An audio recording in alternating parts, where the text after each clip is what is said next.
The great North Road ran up through the county straight as a drawn rein, and along it, a day's hard driving apart, stood the posting inns where the coaches changed their horses. It was a road that lived by time. A merchant in one city who wished a letter, or a bale, or his own person carried swiftly to another, did not think of the miles that lay between.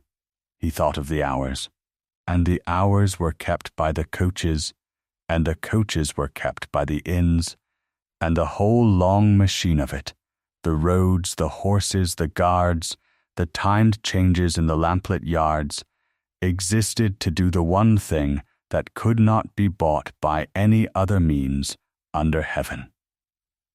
It carried a thing faster than a man could carry it himself, and it carried it to the minute, and a county that had once measured its journeys in days had learned, in a hard generation of turnpikes and fast coaches, to measure them in the falling of a clock. At the heart of that world stood the mail. When the Crown's letters must go north through the dark, they went by the mail coach, which ran to a time bill so exact that the folk of the wayside villages set their clocks by the sound of its horn, and reckoned a neighbor late who had not heard it. The guard rode behind with the letter bags locked beneath him, and a timepiece sealed in a case he was forbidden to open, that no man might slow the mail to his own convenience. And at every stage the innkeeper wrote against the time bill the minute the coach came in, and the minute it rolled out again. And a coach that lost its time answered for the loss, and a contractor who lost the mail's time too often lost the mail itself. They lived, all of them, by the keeping of time. A minute dropped upon a hill was a minute given away for nothing. A hard change foreseen and made ready was a whole stage saved. It was a trade in which the careless were forgiven nothing, and the lucky were forgiven only until the weather turned. At the head of that county's coaching interest stood Gervase, Duke of Ashcombe, a tall man in a dark tailcoat, fair hair cropped close, a hard grey stare. He did not need the road as other men needed it. He owned the valley turnpike and drew the tolls upon it. He owned or leased the best posting inns along its length, and he owned the crack coach called the Quicksilver, which ran the fashionable fast time and beat every rival line off the ground so thoroughly that lesser coaches drew into the hedge to let it by. He came to the coaching interest not for his bread, but because the road was the last honest contest left to a man who had grown weary of every other, a place where a fast time was a fast time, and no amount of blood or acreage could argue with a clock. The Duke was seldom late. In the memory of the whole road he had never once been made to look a fool. About the Duke's interest moved the men who followed it, the proprietors of the lesser lines who timed their coaches by his, the horse contractors who fed the changes, the innkeepers who leased their yards to whoever ran the most wheels through them. And apart from all of these, owing his place to no proprietor, and courted by every one of them, came Mr. Silas Cobb, a spare, precise man in a bottle-green mail office coat, a watch open in his hand. He was surveyor of the mails, and he let the mail contracts on behalf of the mail office, and he cared in this world for one thing only, which was that the mail should keep its time. Cobb trusted nothing that had not first kept its time to him twice. He was flattered at every proprietor's table, and moved from his figures by none of them, and once a year he let the contracts to the lines that could hold the time bill through a winter, and the whole road bent itself to please him, and mostly failed. There was one inn on that road the Duke's interest had long since written off. The Bluebell stood at Nethercross, at the foot of the high ground where the great road forked, and the old track over the tops branched away from the newer valley turnpike, and it had come down in the world as its stage came down, until its thatch wanted mending, and its yard wanted paving, and the fast coaches changed at grander houses a mile on either side, and left the Bluebell, the leavings. It had been kept for 30 years by old Thomas Hale, a careful man who had never grown rich and had never once been ruined, and who had held his little corner of the road through fat seasons and lean by the plain method of promising less than he could do, and then doing a shade more. When the winter fever took him, it fell to the last of his house to close his accounts and decide what should be done with a failing inn on a stage no proprietor wanted. Into the coaching room of the Duke's principal inn, on a grey morning at the turn of the year, came Verity Hale, a slight woman in an ivory and navy travelling gown, chestnut hair pinned close, a level hazel gaze. She came not to drive, but to settle. Her father had kept his modest name on that road for 30 years, and she had kept his books and his time books since her hand was steady enough to hold a pen, and she knew to the shilling and to the minute what the road still owed the house of Hale, and what the house of Hale owed the road. She was no stranger to the trade, though the men chose to treat her as one. Thomas Hale had been a widower with no one at his elbow but the person who copied his way bills and footed his columns and read him the road book and the weather over supper when his eyes began to fail, and that person had been Verity, and so from the time she could reckon she had reckoned for him, and had formed, without anyone intending it, the habit of timing every stage in her own mind before her father named it, and then marking how near she had come. For years she had come very near. In the last years she had more often been nearer than he. None of this was known in the coaching room, where old Hale had been a familiar figure and his keeper of accounts an invisible one, and where it was taken for granted, on the morning she walked in, that a woman with a ledger was a woman playing at a man's game. It was the assumption she found most useful of all, and she took care never to correct it a moment before the road corrected it for her. The talk dropped when she entered, then started again, lower, with the particular hush men use when they mean a woman to hear that she is being discussed. The proprietors were dividing the road for the coming season, and hearing Mr. Cobb's terms for the mails, and the Bluebell and its broken stage lay upon the table among the other odds and ends to be disposed of, a thing of no value, to be handed to whoever would take the trouble of it, or left to fall down. Verity paid the hush no mind. She unrolled her father's last time bill upon a corner of the long table, and began, quietly, to check its figures against the book upon her knee, as though the room and its business were no concern of hers at all. It was Mr. Rowley who made the jest. To please the Duke, there was a stage on the table that morning no proprietor would touch. The northern stage over the high ground, where the up mail lost its time every hard week and 2 coaches had gone over in as many winters, and Rowley, laughing before he had well begun, leaned down the table toward her. "Let the lady dispose of it," he said. "She has old Hale's road book by heart, they tell us. Come, madam, what would you do with your father's ruin of an inn and the killing stage above it? Instruct us." It was meant to raise a laugh, and it did. The men leaned back to enjoy it. The Duke did not laugh. He merely watched her over the rim of his cup with the faint contempt of a man too well bred to trouble himself over a jest already made, and waited for her to colour and gather her book and go. Verity set down her pen.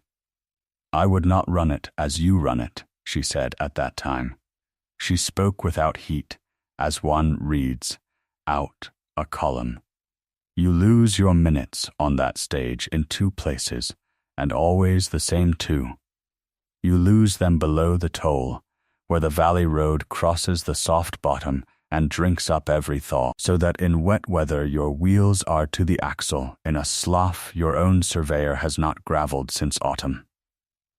And you lose them on the pull up the bank above Nethercross, where you drive tired wheelers to the collar rather than break your fine time by changing at the foot. Your overturns came there, both of them, from putting a fair weather time into a foul weather road and whipping to keep it. The stage does not want a faster coach, gentlemen. It wants a change of horses at the foot of the bank, and a time it can hold on the worst night of the year, instead of the best." She dipped her pen again. "You have timed the whole of your road for the day it is kindest. A time bill that only keeps in fair weather is not a time bill. It is a wager on the sky, and you have all of you laid it without once reading the glass." The room had gone very quiet. Mr. Cobb, the surveyor of the mails, set down his open watch upon the table with a small deliberate click and looked at her along its length, as a man looks at a card that has fallen from a sleeve. The Duke smiled, at last, because contempt is easiest to wear as amusement. "Then keep it," he said and gestured, as a man waves away a trifle, toward the door and the road beyond it. "Keep the Bluebell, Miss Hale, and the killing stage above it, since no one else in this room will have either, and run them by your father's arithmetic and your reading of the glass. It will divert the road to watch a lady keep a time bill through a winter. We shall see by spring what old Hale's counting answers to a hard frost." He meant it for a humiliation, and every man in the room understood it so. They gave her the failing in and the ruinous stage to make sport of her, the way another set of men in another room might have handed a woman a quill. Verity inclined her head, gathered her book and her father's time bill, and said that she was obliged to his grace, and that she would keep it. That was how it began. They let her keep the failing wayside in as a joke. For a fortnight she said little and did a great deal. She went home to Nethercross and took the Bluebell in hand, and the first thing she took in hand was the stable. For a posting inn is its horses, and everything else is only the roof over them. There she found old Ambrose Teal, a bow-legged old ostler with cropped grey stubble, in a stained leather jerkin, who had kept her father's stable for as long as she could remember, and had been turned off by no one only because no one else had wanted the place or the wage. Teal had been the best judge of a horse on that road in his prime, and was reckoned now a relic, blunt past bearing, and too old to please the fashionable yards, and he expected the last of the Hales to pension him off, or turn him out with the rest of her father's leavings. Instead, she stood with him in the cold of the stable through a whole morning, and asked him about every horse in it, and about the horses at the changes on either side, and about the state of the road over the tops. And she asked, he said afterward, the right questions, which surprised him more than kindness would have done. After that, Teal was hers, not from warmth, for he had none to spare, but because in a long life of horses he had learned to prize the one thing rarer than a good pair of hands, which was a person who counted before they whipped. And she watched. She watched the Duke's coaches change in the great yards up and down the road, watched how the Quicksilver made its fast time, and what that time cost the cattle that made it. She watched the horse contractors who fed the changes, and the passengers who filled the coaches, the honest ones who wanted only to arrive, and the showy ones who wanted to be seen arriving. And she watched the sky, and the state of the soft bottom below the toll, and the first hard frosts creeping down off the high ground, with the same attention the men gave to their wine. The weather glass in the bluebell hallway, a tall barometer in a battered case that her father had read every morning of his life. She read now like scripture, while the men up and down the road glanced at their own from habit and drew no conclusion from them at all. The first time she was proved right, no one remarked it, because being right quietly is the loneliest thing in the world. There was a horse contractor on that road named Sowerby, who supplied teams to half the changes and to the Duke's line above all, and who came to Nethercross that first fortnight with a set of horses for the Bluebell, cheap and looking very well, round-barreled, bright of coat, high of head, a showy stepping pair, and two big leaders that filled the eye. The men at the other yards had taken Sowerby's horses that season and thought them a bargain, for they came at half what sound cattle cost, and looked the equal of any on the road. Verity had Teal hold each one while she went over it, and she was a long while about it, and what she found she named plainly, though it was not a word the men supposed a lady would know. The showy pair had been bishoped, the hollows filed and burnt into their teeth to counterfeit an age they had long left behind. One big leader had been gingered to carry his tail high, and doped to trot sound over a hot and tender foot that would not have stood a single stage under a loaded coach. Another was a roarer, broken in his wind, walked quiet and coughing only when he was pressed. They were made horses, every one, screws dressed and drugged to trot sound through a sail and founder on the road, so that a line which bought them paid for its horses twice, once to the coper and once to the ditch. She sent the whole set back and would not have one of them at any price, and Sowerby went off affronted, and the road, when it heard, laughed at the Hale woman, who was too nice in her notions to know a bargain when it was led into her yard. It laughed until the matter of the coping proved itself, as such matters do, upon the road and not in the yard. The set Verity had refused went on to another change up the line, and was bought there at Sowerby's price by a proprietor who prided himself on knowing a horse, and within the month the doped leader broke down at speed on the pull above the toll with a loaded coach behind him, and came down and brought the near wheeler down with him, and put the coach on its side in the ditch, with 2 passengers hurt, and the mail an hour late behind it. Teal brought her the account of it in the yard, and said nothing for a while, chewing on his stubble, and then he said that the road thought her over nice about a horse, and he supposed the road would go on thinking so. The road may think what it likes, said Verity. A made horse costs the same to keep as a sound one, and does its work for a fortnight, and then does murder. Any fool can whip a tired horse up a hill.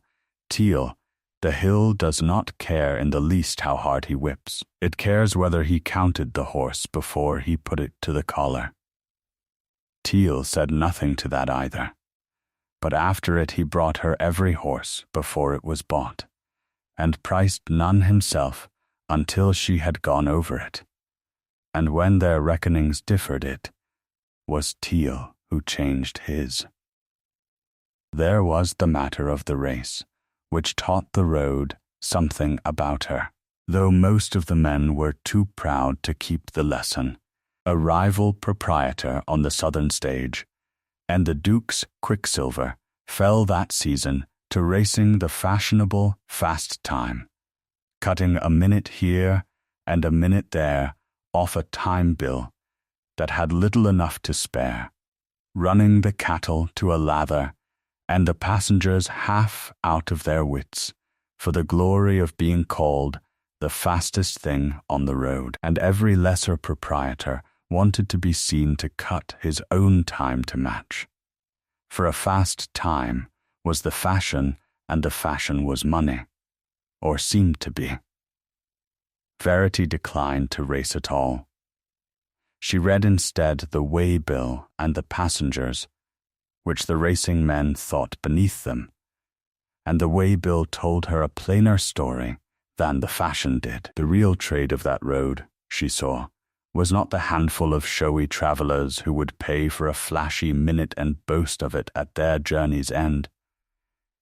It was the market folk on market mornings, the commercial travellers with their heavy sample trunks who valued a sure connection above a fast one and would forsake any line that once made them miss a meeting. The way parcels put up at every village, the timed junction where the up coach and the down coach met and traded passengers and bags. She would not cut her time to the bone to win a race that won nothing, and she said so, and the road thought her timid once again. The race was not lost, which was the hardest kind of proof, the kind that leaves no wreck to point at. The Duke's coach won it, and was cheered for a fortnight, having lamed 2 horses and frightened a paying custom that quietly never came back, and the men who had raced congratulated themselves on their nerve and forgot that nerve had had nothing to do with the case. Verity forgot nothing. She had learned that being right and being believed were 2 different trades, and that she was, for the present, permitted to practice only the first. There was proof of her reading, too, in a quieter key, that the road did not trouble to notice, because it turned no wheel any faster than before. A house of woolen drapers that sent its travellers up and down the county with their heavy pattern trunks had long gone by the fashionable line, because the fashionable line was quick, but its men were forever missing the market at the far end by a quarter of an hour, for the quick line cut its time so fine that a single slow change threw the whole day out. Verity read the trouble in an afternoon over the way bills, and offered the house a plainer bargain, not the fastest coach on the road, but the one coach that would set its men down at the market cross before the bell rang, on the worst morning of the winter as surely as on the best. She timed the connection herself to the wrong side of safe, and held it through a wet month without a single failure, and the house moved the whole of its custom to the bluebell and told 2 other houses why. It was dull money, steady and unglamorous, the kind the racing men would not have stooped to carry, and it came in every week the winter through while the fast coach chased its minute, because she had understood, as they had not, that most men who travel would far rather arrive than be admired. There was, too, the affair of the long night stage over the tops, which the road treated lightly because it was far and cold, and no one liked to think over much of it. It was a stage of ill omen and worse road, run in the dark of the small hours, and the men provisioned it by rule of thumb and hoped for the best, as men will with anything they had rather not look at squarely. Verity priced it as it truly was, which was not 1 risk but 100 risks strung end to end, a benighting fog that could come down on the high ground in the turn of an hour, a lame leader 10 miles from any change with the frost hardening, a fall of snow that could close a cutting between one coach and the next, a soft reach the road agent had not gravelled since the leaves fell.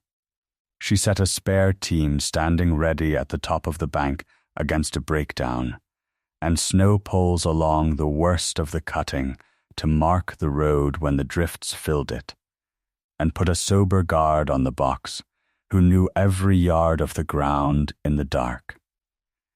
And it cost her more than the men thought the stage was worth, and they said so. They ran their own night stage cheap, one team through and trust to luck, and one black morning a fog came down as she had said it might, and a coach was benighted on the tops, and lost the road at the very cutting where her poles would have stood, and sat there till daylight, with the passengers freezing, and the mail not moving, while the Bluebell's coach came through behind it on its dear and careful provision, and kept its time. After that, a certain kind of proprietor stopped saying that Miss Hale spent too freely on a stage, though a certain other kind went on saying it, having learned nothing, until the road itself instructed them. She earned her way up the road by inches, the way water works into a soft bottom. There came a profitable stage that the Duke had long run at his own price, sure of it, and Verity took her coach onto it and ran it faster and cheaper than his, not by racing, which she despised, but by knowing the ground as he had never troubled to know it. She ran it by the shorter, well-kept lane the fashion had forgotten, because it was not the toll road, and by the clean 2-minute change in the Bluebell yard, where Teal had the fresh team standing to the pole and the traces ready before the wheels had well stopped rolling, so that her coach lost at Nethercross the minutes the Duke's coach lost at every fumbling change up the line. She put the right horse to the right stage, the strong, slow cattle to the bank, and the quick, light pair to the level, where the Duke put the same fashionable, showy teams to everything, and paid for it in founder. She took custom off the Duke on a stage he had thought his own, cleanly and by daylight, and the road's laughter turned, by slow degrees, to a thing that watched her sideways. And Mr. Cobb, the surveyor of the mails, who had watched the Bluebell keep its new time bill to the minute through a wet and wretched month while grander lines dropped their times all round it, began to come to Nethercross of a morning, not to correct her, but to see. And then he began to bring her the hard cases, the stages the road could not agree how to keep, and to lay them before her as a master lays a problem before the one pupil worth the teaching. The Duke watched all this from the head of the road and said nothing, but a line had come into his face that had not been there at the turn of the year. He did not laugh now, and he did not watch her sideways as the others did. He watched her straight on over the rim of his cup, and the contempt in his face had curdled into something harder to name. Then came the matter of the winter mail over the tops, and the road drew back from it as from a thing diseased. The mail office had for years let the Northern Mail contract over the high ground go half begging, because no proprietor would take it through a winter at any honest price, and now Mr. Cobb laid the contract open again, with a fat mileage set against it, a subsidy so generous that the very size of it was a confession of how little any man expected to earn it. For there was a story about the old road over the tops, the ancient track that branched away at Nethercross from the Duke's Valley turnpike. It was said to be past saving and unlucky both, impassable in a hard winter, haunted in a particular deep cutting where a coach had once been lost, cursed in its very gravel, 2 coaches gone on it in living memory, and a whisper following it home that the tops took a coach a winter and always would. When the contract was offered, the proprietors looked at the fat mileage and understood it for what it was, and to a man they declined, because it is a hard thing to set your name to a stage the whole road has agreed to fear. "Let the mail office keep its cursed stage," said Rowley, with a shudder half for show. "I'll not put my cattle over the old road in the dark of the year. There's a smell of the churchyard on that cutting." Even the Duke waved the contract away, not from fear, for he feared nothing, but from a proprietor's instinct that one does not soil one's line upon a stage the fashion has condemned. "A roadman will not drive," he said, "is a roadman will not pay to travel, and a mail no proprietor will keep is a loss whether the coaches run or stand. Let the old road go back to grass. It is where the story leaves it, and the story is generally right about such things." And he turned back to his valley turnpike and his fashionable fast time, and thought no more of the tops. Verity rode the old road herself. She went up over the tops on a raw grey afternoon with Teal beside her, on a rough pony, in her ivory and navy travelling gown, with a man's road cloak over it against the wind, and she rode the whole of the shunned stage from the fork at Nethercross to the lonely inn at the summit, reading the surface under her as she went. And what she read was not what the story told. The old road ran high and open, where the valley turnpike ran low and boxed in.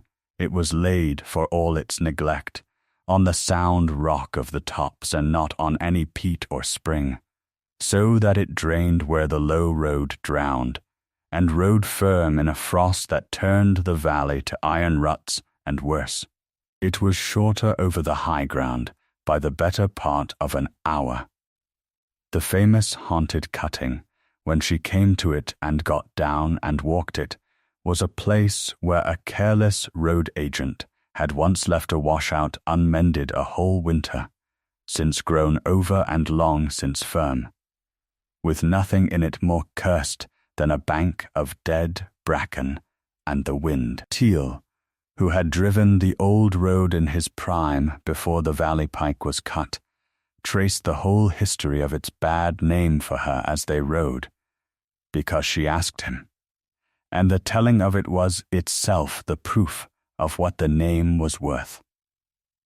The valley pike was cut by his Grace's grandfather, Teal said, and the tolls on it made the house of Ashcombe what it is, and the old road over the tops was its rival, free of any toll and shorter by an hour. So it was let be known, in the right taprooms, that the tops were unlucky. A fog that benighted a coach because the driver was in drink became the road's evil luck. A washout and idle agent left unmended became the cursed cutting. A coach that went over on the ice because its team was doped became the tops taking their toll. Nothing was ever said that was quite a lie, mistress, and nothing in the whole of it was true, and the whole of it together followed the old road home and settled on it like a second toll it could never pay off. "A road's name is worth more than its gravel," said Teal, "and a deal harder to relay." He did not ask her to pity the old road, and he did not promise her that it would carry the mail through a hard winter. He told her only what was true of the surface and the drainage and the frost, and left her to do the arithmetic, because he had taken her measure in a morning, and knew that arithmetic was the thing she trusted, and pity the thing she despised.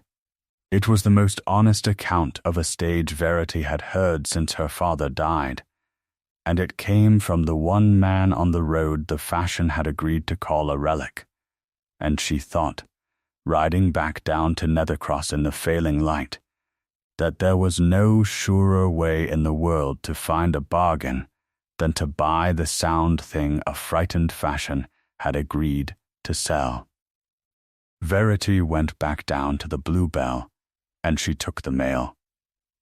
She contracted for the whole of the winter mail over the tops at the fat mileage the mail office had offered in its despair, and she set her single name to the contract in her clean, upright hand, where the Duke and all his interest could read it.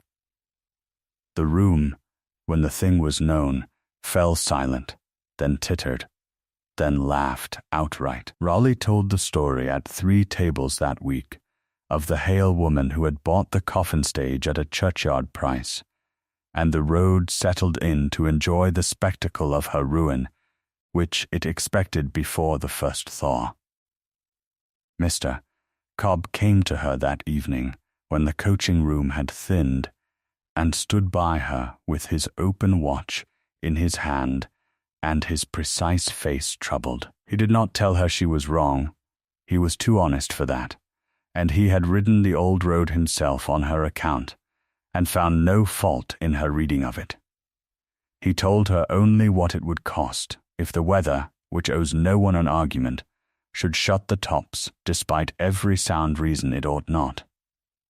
She would lose the better part of what her father had spent 30 careful years to build, and she would lose it publicly, on the very road that had seated her as a jest, and the loss would be told and retold up and down the line for as long as any man on it drew breath.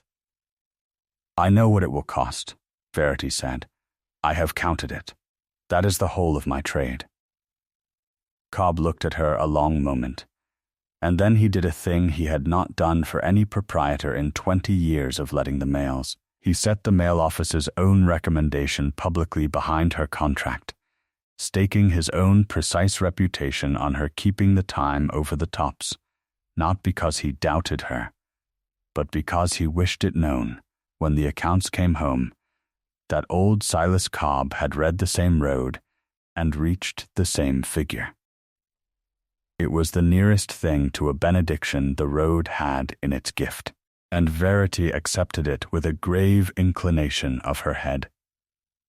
"You have wagered a great part of your father's name," the Duke said to her quietly, when the laughter had died and the room begun to empty. He did not sound triumphant. He sounded almost as though it troubled him. "On a stage every proprietor on this road has refused." "Why?" "Because every proprietor refused it for the story," said Verity, "and I refused the story and read the road. Its surface is sound and its drainage better than your valley pikes ever was. It rides above the floods and holds firm in a frost that turns your low road to a river and then to iron. It is shorter over the tops by the better part of an hour. Its only fault is a name a rival gave it, once, to keep your family's tolls full, and a fashion has been paying that toll for it ever since." She capped her ink. "The mileage is fat because the fear is fat. The stage is lean. I am not brave, Your Grace. I have merely counted a thing you were all of you too proud to count." The Duke looked at her for a long moment, and something moved behind the hardness of his face, the first small crack in it, though he mastered it before it showed. "We shall see," he said, "what the winter makes of your counting," and he turned back to his own book and to the fashionable fast time that was filling it that season faster than any man on the road could recall. It was that fashionable fast time that would undo him, though neither he nor the road could see it, and it was Verity who saw it first. She saw it because she kept the book. Keeping the road's time book, the humble clerical thing they had left her with when they left her the failing inn, had made her the only person on that whole road who saw every stage and every time of the Duke's line written down together in one hand, one page beside the next, where the shape of the whole could be read. And through the back half of that winter, as she entered the coaches and their times into her clean columns, a shape began to rise off the page that turned her cold. The Duke was filling the road with fast coaches. Fine coaches, all of them, well-horsed and fashionable and admired, the Quicksilver and a dozen more, each cut to the fashionable fast time, each a triumph taken alone. He put his name to a faster time on every stage, pleased to lead the road in a season that ran his way, and the lesser lines cut their own times to follow him as the lesser lines always did. Fast coaches. Fast times. The whole road agreed to admire them. But Verity kept the book, and in the book the stages lay side by side. And one grey afternoon she stopped with her pen in the air, and did not move for a long while. She had begun, from mere habit of thoroughness, to note beside each of the Duke's stages the small particulars the road thought beneath it, the contractor who fed the change, the road it ran, the margin the time bill left, the provision made against a hard night, and the particulars read down the column were all the same. The quicksilver and every fast coach beneath it ran to a time bill cut so fine there was not a spare minute anywhere in it against a slow change or a bad mile. They were horsed, every one, at the changes by the same contractor Sowerby, with the same flashy cheap teams that looked well in the yard and had no bottom for a hard week. They ran, all of them, the same valley turnpike, the low road that drank the thaw and glazed in the frost. There was not one spare team standing idle anywhere on the whole of the Duke's line, for spare horses eat their heads off and earn nothing, and a fast fashionable time is got by cutting away exactly such waste. And there was no other road to fall back upon, no high dry track held in reserve, for the Duke had let the old road over the tops go back to grass, and paid a woman a churchyard mileage to keep the only alternative to his own drowning pike. They were not a dozen fast coaches. They were one brittle time bill wearing a dozen names. If the road held fair, the Duke would keep his fast time a dozen times over, and be called the master of the county, and think himself prudent into the bargain. But if one hard week should come, one thaw to put the low road under water, one frost to founder Sowerby's doped teams and freeze the too tight changes solid, then every coach on the Duke's line would lose its time in the same week, on the same road, for the same reasons, and his losses would not add. One honest loss set beside another. They would multiply.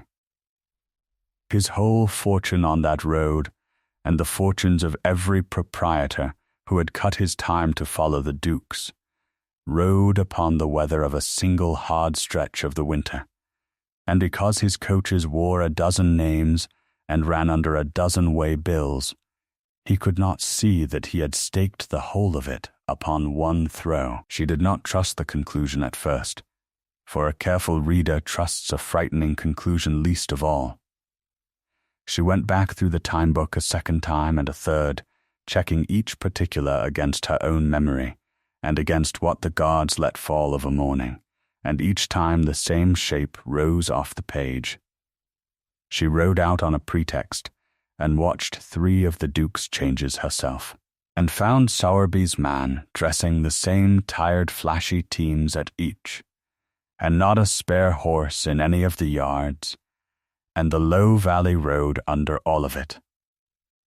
And she understood, sitting at last with the closed book on her knee at the foot of the bluebell stair, that she need do nothing brave and nothing loud. She need only keep counting, and hold her sound high road and her honest horses and her spare teams standing ready, and let the weather do the thing the Duke had left it entirely free to do. This was the moment the joke ended, though the road did not know it yet. She had stopped merely keeping a shrewder time bill than the Duke. She had begun to see the ruin he could not, the single hard week folded up inside a dozen fashionable triumphs, the whole fast line balanced on a fine day it had no right to count on. and she felt the whole weight of the road shift silently beneath her, unfelt by any man upon it. She thought a long while about whether to warn him. It would have been the generous thing, and Verity was not ungenerous.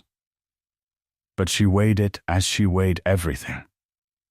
If she told the Duke that his fast line was one brittle timing in a dozen coats, he would not thank her. He would be affronted that a woman he had kept as a jest presumed to teach him his trade, and he would defend his time bill the harder for the shame of it, and the road would cut its times deeper to spite her. She had seen proud men meet the truth from an unwelcome mouth. They do not take it, they take offense. She would spend her warning, and buy nothing with it but his contempt, and the coaches would run their fine fatal times regardless. So she did the thing her father had taught her instead. She said nothing, and she prepared. Quietly, across the last weeks, before the heart of the winter came down, Verity set her own line the exact reverse of the Duke's. Where he cut his time to the bone, she left hers slack, a slower time on paper, and honest minutes built into it against a bad change or a foul mile. Where he ran the valley pike, she ran the high road over the tops. Where he took Sowerby's flashy teams by the score, she took her horses one at a time, gone over by Teal's hands and her own eye, plain sound cattle with bottom in them for a hard week. She set a spare team standing ready at the top of every bad bank on her stages, eating their heads off and earning nothing, against the night she would need them.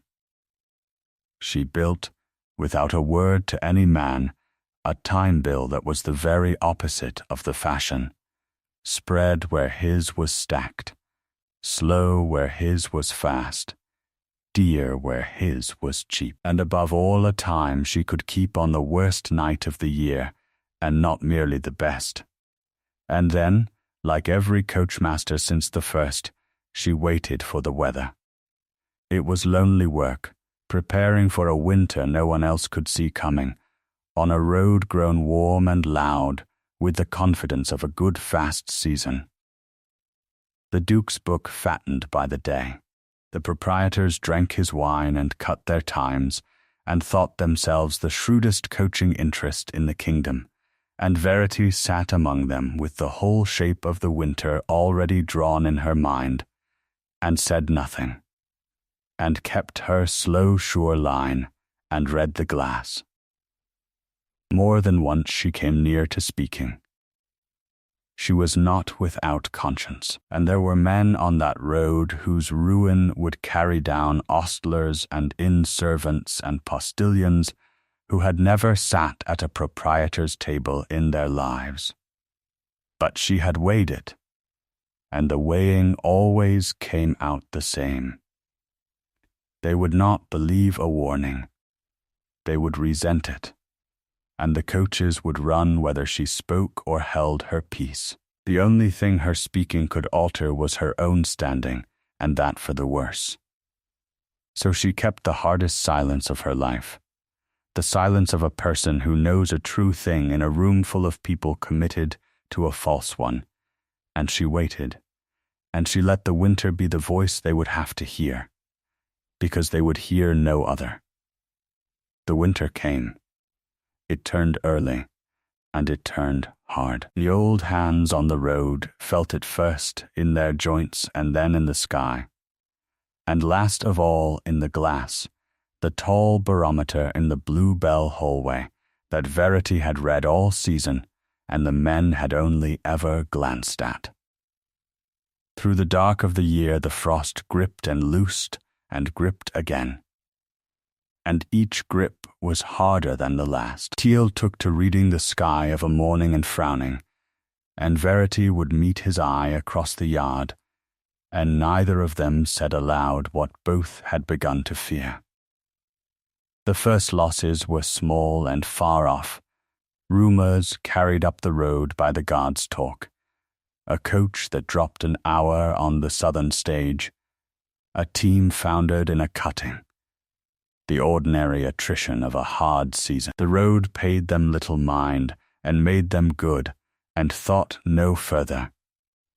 But Verity marked each in the book, and read the weather behind it, and she saw the great cold assembling over the high ground, the way a careful reader sees the turn of a story 3 pages before it comes. Then the weather broke in earnest. A great thaw came down off the tops in a single warm, wet night, and the valley turnpike, the Duke's low road, went under water from the toll to the soft bottom below the bank, and for 3 days it ran a brown river, axle deep and worse, that no laden coach could keep a time upon. And when the flood had done, the frost came back on its heels harder than before, and froze the drowned ruts to iron ridges that broke wheels and threw horses, so that the low road was first a river and then a field of iron in the space of a week. And upon that drowned and glazed valley road, at the tightest time bill on the whole of the county, stood the entire fast line of the Duke of Ashcombe, the Quicksilver and every coach beneath it, with Sowerby's flashy doped teams that could not keep their feet upon the ice, and not one spare horse anywhere to change to, and no high dry road to turn onto, because the Duke had let the only other road go back to grass. His coaches lost their time all at once, in the same week, on the same road, for the same reasons, exactly as one risk failed, because that is what they had always been.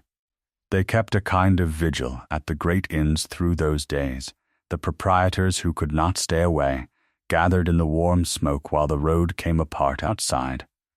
No business was done. Men who had wagered fortunes upon a fast time stood in the cold arches of the yards and watched the weather prove, for once, exactly what it was. Not a time bill, not a column of clean figures, but a grey and mindless enormity that did not know their names and would not have cared for them had it known.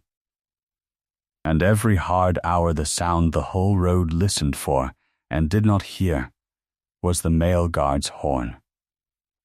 It was the custom of the road that the guard sounded his horn as he came down into the stage, so that the fresh team might be brought out and the change made without the loss of a minute. A horn on time was money kept, and a yard that heard the horn to the hour knew all was well. Through that drowned and frozen week the horn that should have sounded for the Duke's mails did not sound, and did not sound, and the silence of it counted out his ruin along the road as surely as any tolling bell.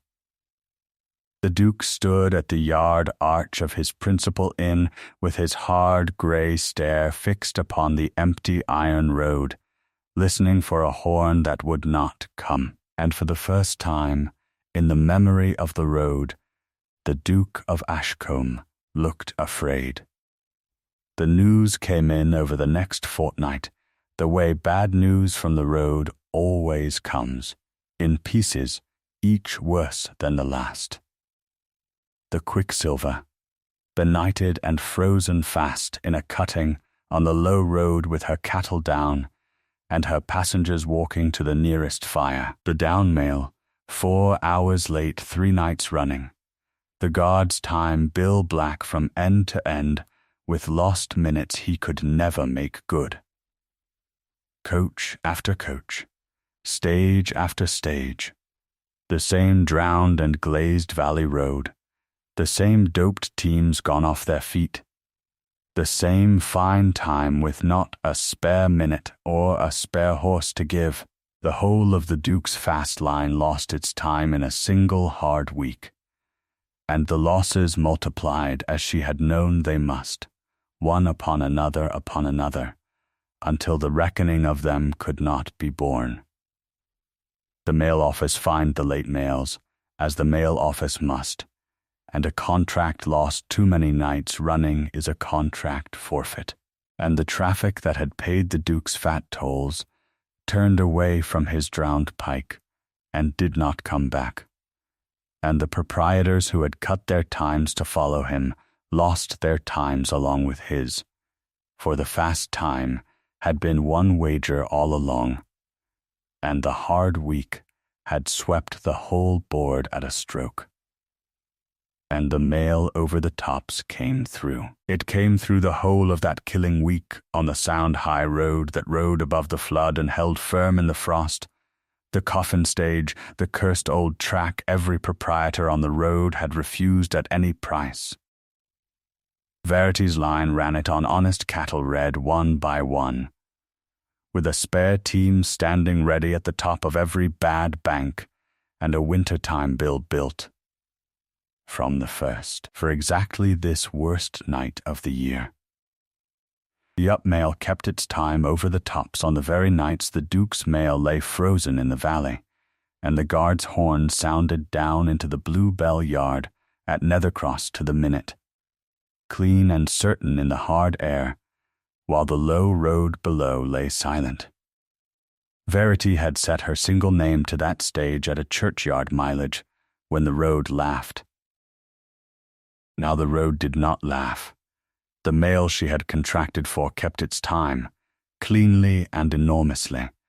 On the very week the Duke's whole line lost its own. Word of it ran up the road faster than any coach could carry it.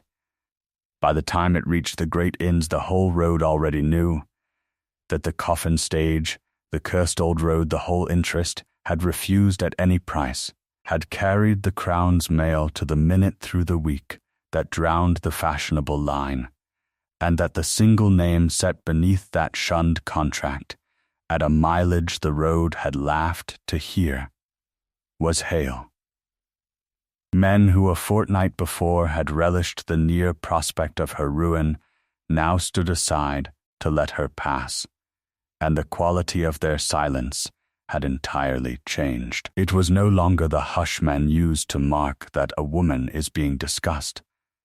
It was the older and more grudging silence men keep for a person who has been proved right at their expense, and knows it, and has the grace not to say so.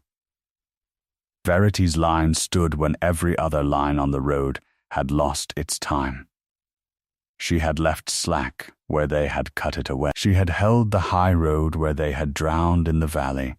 She had read her horses one by one where they had bought Sowerby's flashy teams by the score. And when the reckoning was done, and the accounts were settled up and down the long road, the plain arithmetic of it was that the house of Hale, which had never been rich and never been ruined, held the only line in the county still keeping its time, and the mail office had need of a contractor who could keep the mail through a winter, and there was only one on the whole road who had shown that she could. It was Mr. Cobb who put it into words, because Cobb had earned the right, and because no one else had the courage. He stood up in the coaching room in the raw days after the thaw, in his bottle green coat, his watch open in his hand, and said plainly what the road had been circling for a week. The fast line was broken. The mail must go to the line that could keep it, and there was one time book on the whole road that had come through the winter hole, and one name upon it that had built for the cruel day when the rest of them built for the kind one, and Cobb for his own part was too old to be governed by pride, and too near the end of his trade to spend his last seasons letting the mails to ruined men out of mere habit. Then the proprietors came to her, hats in hand, with the particular awkwardness of proud men obliged to a person they had mocked. Would Miss Hale take the through mail? Would Miss Hale order the road? Would Miss Hale in plain truth take the whole of it? For there was no line left standing without her. And Verity Hale, a slight woman in an ivory and navy traveling gown, chestnut hair pinned close, a level hazel gaze, looked up from the time book she had been left as a joke, and had made the only book on the road worth a shilling, and considered them, and said that she would. The Duke came last. He came to her not at the crowded coaching room, but the next morning, early, when the little office behind the Bluebell stood empty, and the winter sun came in low and gold through the yard window, and lay across the table in a broad amber bar, and the candle smoke of the dark season was gone, and there was only clean daylight, and the smell of ink and harness leather and horses. Verity was already there, at the head of the road now, the time book open before her, ordering the wreckage of the season into columns. Ashcombe stood in the doorway a moment, a tall man in a dark tailcoat, fair hair cropped close, a hard grey stare, and then he came in and stood across the table from her, where the sunlight caught him, and for once in his life he did not know how to begin. "You saw it," he said at last. "The line. You saw it in the book before the frost. I did. How long before?" "Weeks." He was silent a moment. "You might have told me." "I might," said Verity. "And you would have heard a woman you kept as a jest presum to teach you your trade, and you would have defended your time bill the harder for the shame of it, and cut the road deeper in to spite me. I have watched proud men meet the truth from an unwelcome mouth, your grace. They do not take it. They take offense." She looked up at him levelly. "You would not have believed me. You had to be shown by the only voice you have ever truly trusted, which is the road itself in a hard winter." Ashcombe took that as a lesser man could not have taken it. He had been raised to be right, and had built a life upon never being made a fool, and here was the full account of his folly laid out in a woman's clean upright hand, and he stood in the gold light and read it, and did not flinch from it, and that not flinching was the first genuinely admirable thing Verity had seen him do. "When I let you keep the Bluebell," he said slowly, "I thought it a cruelty dressed as a jest. I told myself you would fail by spring, and colour and go, and we should forget you by the second cup." He set one hand flat upon the table, upon the edge of her book. "You did not fail. You kept the time book we gave you to shame you, and it was the book that saw everything, every coach we ran, every time we cut, every corner we shaved, gathered together in one hand, where a person with the wit to read it might see what none of us would. We gave you the pen to make you ridiculous." He looked at the ordered columns, and then at her, and the hardness that had lived in his face all season was gone out of it, and what was under it was not contempt, and not amusement, but something plainer, and far more dangerous to a duke, respect, whole and grudgingly given, and then, as he looked at her, not grudging at all. "I have driven this road 20 years, Miss Hale. I timed it for the day it is kindest, and you timed it for the day it is cruel, and the cruel day came. I find I am beaten, and I find I do not much regret how it was done, which astonishes me above all the rest of it." Verity regarded him in the amber light. She had won everything she had come for.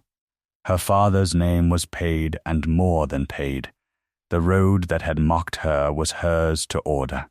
The proud head of the coaching interest stood across from her with his fast line broken and his contempt gone with it. She might have savored it. She found, a little to her own surprise, that she did not wish to. The road will need a name it can trust to run the fashionable through trade, she said. Now that I hold the mail, someone who knows the fast custom from the inside, and knows now, better than any man alive, what it costs to time a road for its kindest day. She turned a fresh page and dipped her pen and did not look away from him. I do not need your name at the head of the road, your grace. I have my own there. But I could use your eye at my right hand if you can bear to drive beneath a woman's name the roads you once drove above it.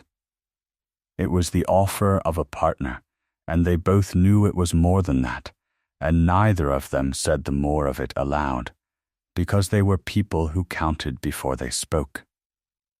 What lay between them was not a thing either of them had a figure for, and that to two people who trusted figures above all else was its own kind of astonishment.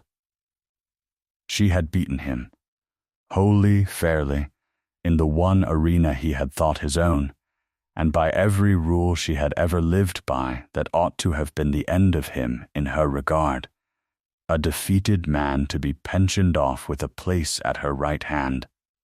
And yet she found she did not want a defeated man. She wanted the one she had watched, that winter, learn to read a thing he had refused all his life to read. The one who had stood at the arch unashamed of his own fear. The one who had taken the full account of his folly in the morning light and not looked away from a single line of it. That was not the Duke, who had kept her as a jest. That was the man the ruin had made, and she had made the ruin, and there was a strange accounting in it that she did not try to close, because some sums are meant to be carried and not settled. The Duke looked at the pen she held out across the sunlit table, and at the level hazel gaze behind it, and at the time book that had beaten him more thoroughly and more fairly than any man ever had, and Gervase, Duke of Ashcombe, who had never in the memory of that road been made to look a fool, and who had just been made one by a hard winter and by this woman together, reached across the amber bar of light and took the pen. "Show me," he said, "which stage you would have me drive." And Verity Hale, who had been let keep a failing wayside inn as a joke, and had by that same spring-out reed outdriven and outlasted every name upon the road, turned the time book toward him in the clean gold light, and showed him,